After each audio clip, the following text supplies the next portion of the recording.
چاہے امریکہ ایک ہی ملک ہے، لیکن ان صدارتی انتخابات سے پتہ چلتا ہے کہ امریکی اپنی سیاسی ترجیحات کے لحاظ سے دو مختلف حقیقتوں میں زندگی گزار رہے ہیں۔ میں انتہائی ناخوش ہوں اور یہ ناگواری بہت عرصے سے ہے۔ میں اپنے ملک کو پہچان ہی نہیں پا رہا۔ میرا خیال ہے ڈونلڈ ٹرمپ نے اسے بکھیر دیا ہے۔ بیتھ جارڈن صدر ٹرمپ کی حامی ہیں۔ انہوں نے میری رائے میں معیشت کو بہتر کیا، میرا ریٹائرمنٹ اکاؤنٹ بڑھا ہے اور میرے سٹاکس میں اضافہ ہوا ہے اور میں زیادہ رقم کما رہی ہوں۔ جیف اور بیتھ دونوں کے خیالات ملک میں پائی جانے والی گہری تقسیم کے عکاس ہیں۔ ہم جماعتی اور نظریاتی بنیادوں پر منقسم ہیں، ہم معاشرتی اور معاشی بہت سے امور پر منقسم ہیں، ہم اپنی رائے اور عالمی وبا پر اپنے رد عمل میں منقسم ہیں۔ انتخابات کی رات وہ نیلی لہر نہیں آئی جس کی ڈیموکریٹس کو امید تھی۔ عوامی رائے کے جائزوں میں جو بائیڈن کو ایک اہم سوئنگ سٹیٹ فلوریڈا میں برتری حاصل تھی، جو کہ آخر میں صدر ٹرمپ نے جیت لی۔ آخر عوامی رائے کے پولز غلط کیوں رہے؟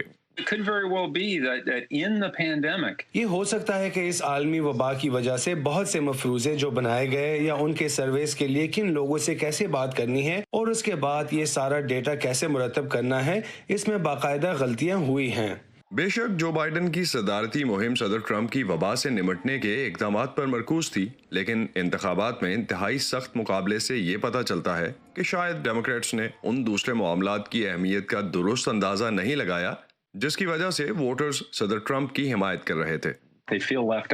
صدر ٹرمپ کے حامی محسوس کرتے ہیں کہ انہیں تنہا چھوڑ دیا گیا ہے۔ انہیں ایسا محسوس ہوتا ہے جیسے وہ اور ان کے اہل خانہ مواقع سے محروم کر دیے گئے ہوں، اور مجھے لگتا ہے کہ یہی وہ عدم اطمینان کا احساس ہے جس کا ٹرمپ نے کامیابی کے ساتھ فائدہ اٹھایا ہے۔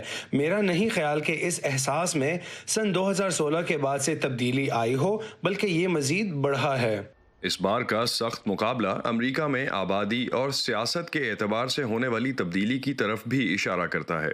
مجھے لگتا ہے کہ مختلف طبقات کی حمایت کے بارے میں پیش گوئی اب ایسی یقینی چیز نہیں جس پر ڈیموکریٹس اعتماد کر سکتے ہیں، جیسا کہ افریقن امریکنز کی ڈیموکریٹس کے لیے حمایت، اور مجھے لگتا ہے کہ سیاہ فاموں، لاطینیوں اور ہسپانوی نژاد شہریوں کے ووٹ حاصل کرنے کے لیے انہیں واقعی بہت کام کرنے کی ضرورت ہے۔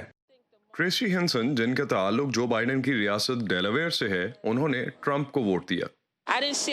میں نے جو بائیڈن کے لیے بہت زیادہ جوش و خروش نہیں دیکھا، بالکل نہیں۔ بائیڈن کی حامی بیتھ جابسن کا کہنا ہے کہ وہ ایسی تبدیلی چاہتی ہیں جو پچھلے 4 سالوں کی تفریق سے ہٹ کر ہو۔ میں دعا گو ہوں کہ ہمارے ملک میں گلے شکوے دور ہوں، ہم اکٹھے ہو کر بیٹھ سکیں اور گفتگو کریں جہاں تمام فریقین کی آواز سنی جائے۔ آنے والے امریکی صدر کو ملک میں جاری تقسیم کے علاوہ عالمی وبا اور معاشی بحران سے بھی نمٹنا ہوگا۔ الزبتھ لی کے ساتھ اسد اللہ خالد، وائس آف امریکہ۔